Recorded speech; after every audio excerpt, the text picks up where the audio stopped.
Hi குட்டீஸ், Pawan மிகில் bedtime ஸ்டோரிஸ்ல இன்னைக்கு என்ன ஸ்டோரி பார்க்க போறோம் தெரியுமா? நிலா வெளிச்சத்தில் ஒரு காட்டின் கதை. நிலா வெளிச்சத்துல காட்டுல என்ன கதை கேட்க போறோம்னு பார்க்கலாமா? ஒரு பெரிய காடு இருந்துச்சு. அந்த காட்டுல விதவிதமான மரங்களும் செடிகளும் பூக்களும் விலங்குகள் பறவைகள் ஓடை அப்படின்னு எல்லாம் பார்க்க ரொம்ப அழகா இருக்கும்.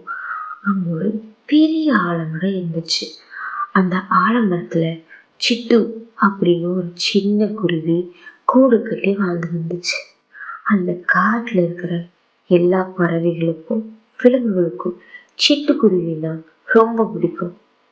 ஏன்னா ராத்திரியானதும் சிட்டுக்குருவி தன்னோட அழகான குரலால ஒரு மந்திர கதையை சொல்லி எல்லாத்தையும் தூங்க வைக்கும்.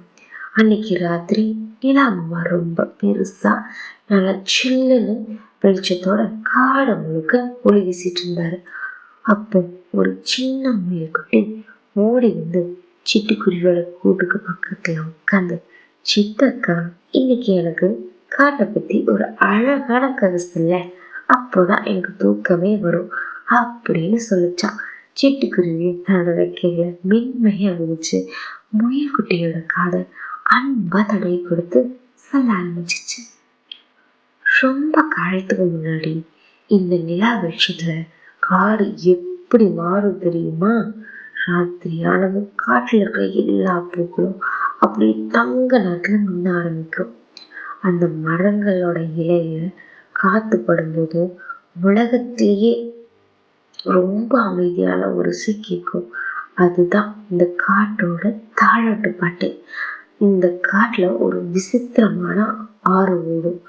அந்த ஆற்றோட தண்ணி சாதாரண தண்ணியே கிடையாது. அது சில்லுன்னு ஒளி வீசுற முத்து நீரோட. அந்த ஆத்தாங்கரையில அமர்ந்துக்கிட்டு கதை கேட்டா அவங்களோட கவலையும் பயமும் அப்படியே பறந்து போயிடும். அவங்களுக்கு ரொம்ப நிம்மதியான தூக்கமும் வரும். இது சொல்லிக்கிட்டே இருக்கும்போது நம்ம சிட்டுக்குருவி ரொம்ப மெதுவா அதோட தேன் போன்ற கொள்ள ஒரு தாலாட்டு படப்ப ஆரம்பிச்சது.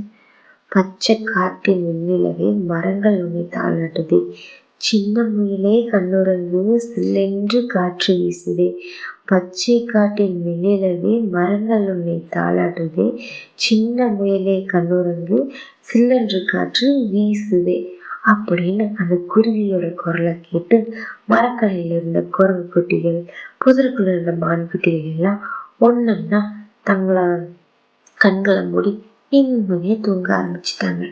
முயல் குட்டியும் இப்ப போட்டால் விழ ஆரம்பிச்சது. அதோட கண்கள் அப்படியே சொக்கி வளைஞ்சது. சிட்டுக்குருவி சிரிச்சுட்டே, சரி கிட்டி, இப்ப நீ போய் படுத்து தூங்கு, இந்த காடு உனக்கு ரொம்ப பாதுகாப்பா இருக்கும் அப்படின்னு சொல்லி அனுப்பிச்சு வச்சிச்சு. முயல் குட்டிய சந்தோஷமா போய் பாயில படுத்து கண்ணை மூடி தூங்கிடுச்சு. குட்டீஸ், இந்த ஸ்டோரி கேட்டிருக்கிற நீங்களும் சமத்தா கண்ணை மூடி தூங்குங்க. நாளைக்கு ஒரு அழகான ஸ்டோரியோட அக்காவை. இந்த ஸ்டோரி உங்களுக்கு பிடிச்சிருந்தா கண்டிப்பா லைக் பண்ணுங்க குட்டீஸ். பாய் குட்டீஸ், சமத்தா தூங்குங்க. Good night.